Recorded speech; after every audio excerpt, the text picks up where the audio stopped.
o sofrimento não é fácil de ser apanhado. E nós devíamos perguntar a nós mesmos, o que é sofrimento?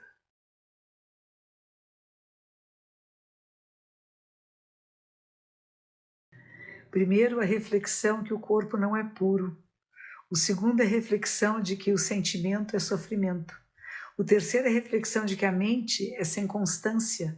E o quarto é a reflexão que os dharmas são sem ter um eu fixo ou permanente. Muito bem. A reflexão de que o corpo não é puro, este saco de pele individual refletido como um corpo no presente é todo o universo nas 10 direções. Porque o corpo verdadeiro é um reflexo que o corpo não é puro. E a reflexão que o corpo não é puro surge do caminho da ação vívida. Se não surgisse, a reflexão seria impossível. É como se o corpo não existisse. A ação em si mesma seria impossível. O ato de ensinar seria impossível. O ato de refletir seria impossível. A realização da reflexão realizada já está presente, lembre-se. É o estado realizado do vívido surgir. O que tem que ser chamado realizar a reflexão são as ações diárias. Varrer o chão, varrer as casas, porque nós varremos o chão sem ficar pensando qual é o número da lua. E nós varremos o chão e varremos as casas sabendo que esta é apenas a segunda lua. A toda a terra, assim como é. Refletir no corpo é a reflexão do corpo. Não é que através da reflexão do corpo alguma coisa se reflete. A reflexão em si mesma é o exato momento, é o superlativo de ter chegado. Quando o corpo do eu, neste exato momento, é o superlativo ter chegado. A reflexão mental não se vale por não ser realizada. Assim é o Samadhi diamante, Surangama Samadhi, ambos os quais são a reflexão de que o corpo é não puro.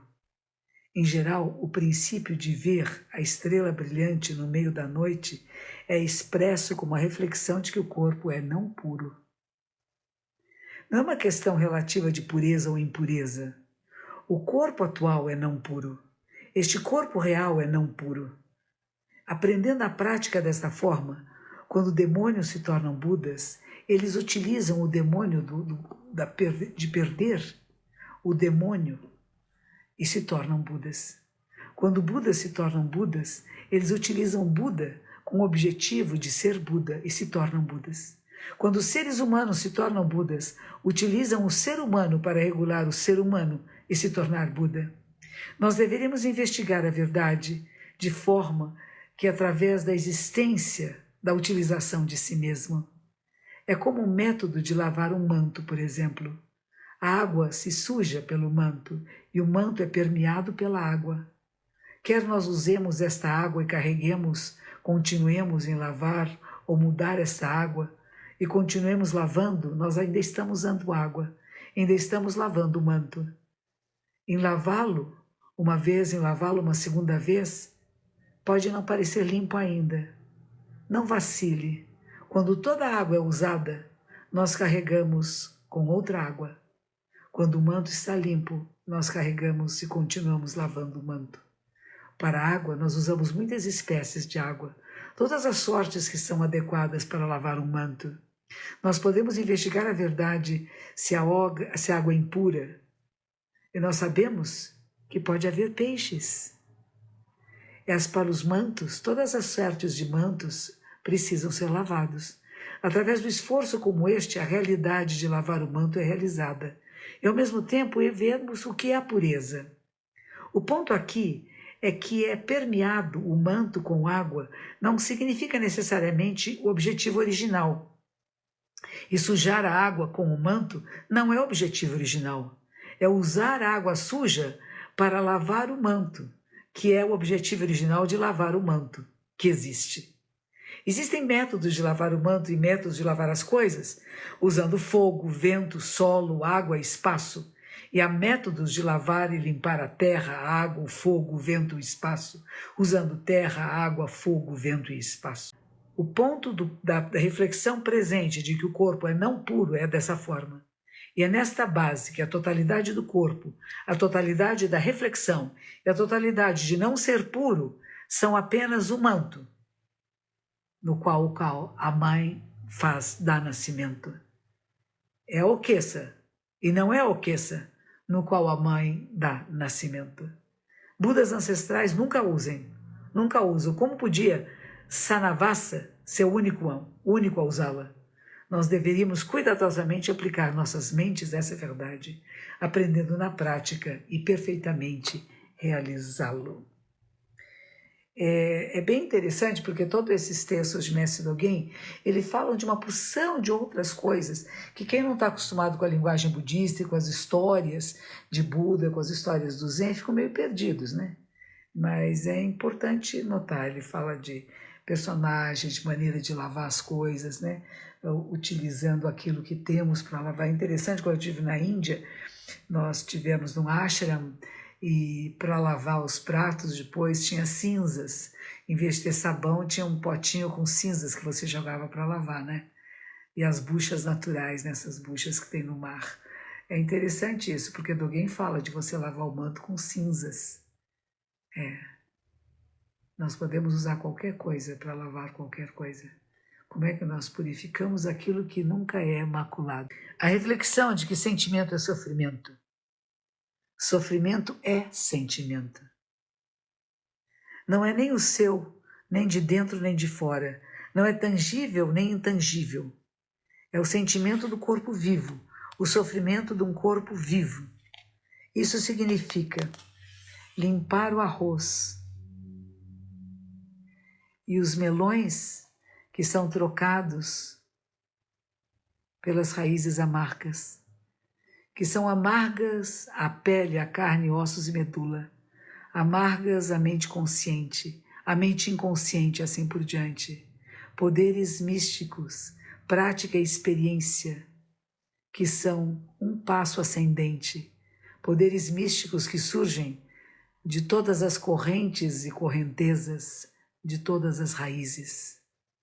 E assim tem sido dito que seres vivos sofrem, e ao mesmo tempo que há sofrimentos em seres vivos.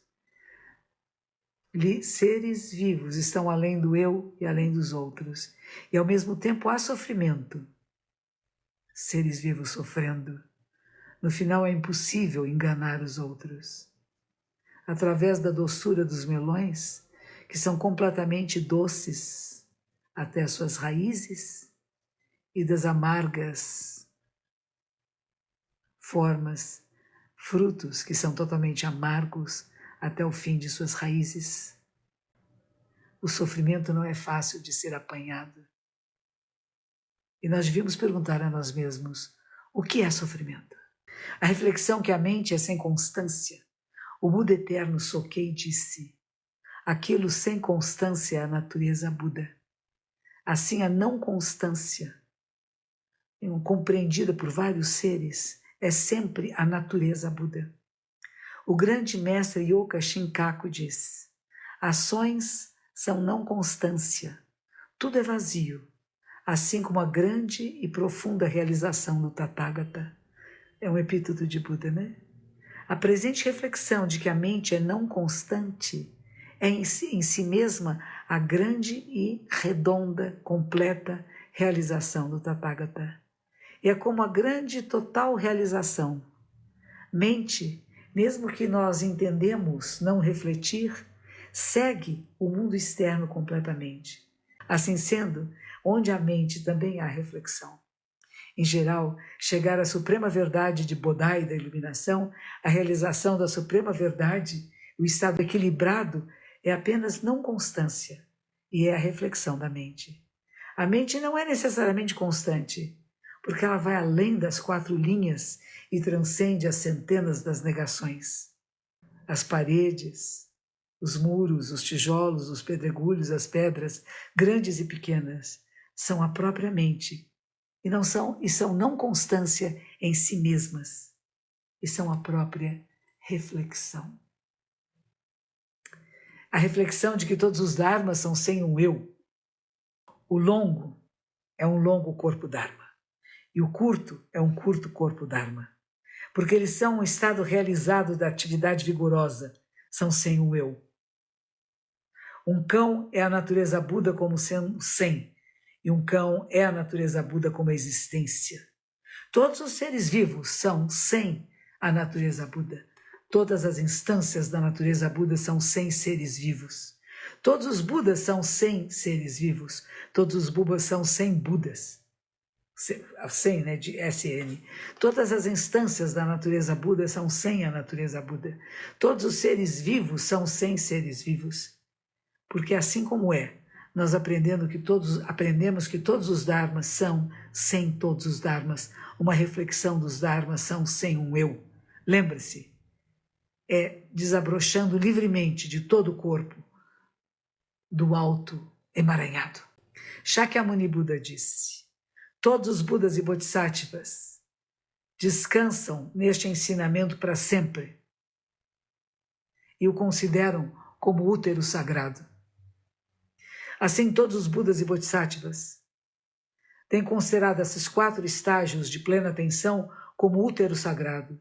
Lembre-se, são o útero sagrado do estado equilibrado e o útero sagrado da compreensão mais fina, mais clara. Todos falaram de todos os Budas e Bodhisattvas. E muitos não pararam de ter essa compreensão delicada. Mesmo Budas os consideram como útero sagrado. E os Bodhisattvas que surgiram livres de estados anteriores do estado equilibrado ou além dos estados sutis, também consideram essas 4 níveis de plena atenção como útero sagrado. Verdadeiramente a carne, pele, ossos e medula dos Budas e ancestrais não são nada mais os 4 estados de plena atenção. Os 4 níveis de correta restrição. Nós vamos parar por aqui hoje, porque vocês estão entendendo tudo isso? Alguma coisa para entender, outras não dá para entender, não é? Esse texto é longo. Eu vou parar por aqui porque é um lugar bom da gente parar para depois poder dar continuidade, né? Nós vamos dar continuidade às 4 espécies de restrições corretas. O sofrimento também quer dizer alguma coisa amarga, né? Então, quando se fala de amargor, também se fala de sofrimento. Tem gente que gosta de coisas amargas, né? E tem gente que não gosta de coisas amargas, que gosta de coisas doces. Há pessoas que gostam de coisas azedas, outros que não gostam de coisas azedas. Mas quando fala de amargor, a gente fala de sofrer também, é uma coisa que tem sido usada dessa forma. Então, tem muitas explicações nesse pequeno trecho que eu li para vocês e fico contente que vocês... É um pouco complicado, não é mesmo? Rosemary percebeu, está complicado, está difícil. Então, não adianta a gente ficar lendo sem estar entendendo direito, né? Deixa eu ver se eu pego alguns comentários aqui, algumas explicações que Dogen Zenji Sama tenta nos dar. Eu fico um pouco incomodada com não ser capaz de explicar para vocês com muita clareza o que eu gostaria de explicar. Eu acho que nem mesmo para mim está muito claro esse texto, né? Dogen Sama fala que existem 4 aspectos. Ele faz uma nota com suas próprias letras ali do lado, né? As 4 bases da plena atenção. O corpo como uma abóboda de plena atenção, sentimentos como uma abóboda de plena atenção, a mente como uma abóboda de plena atenção e os dharmas como uma abóboda de plena atenção. Consciência, plena atenção, aproximar-se de, né?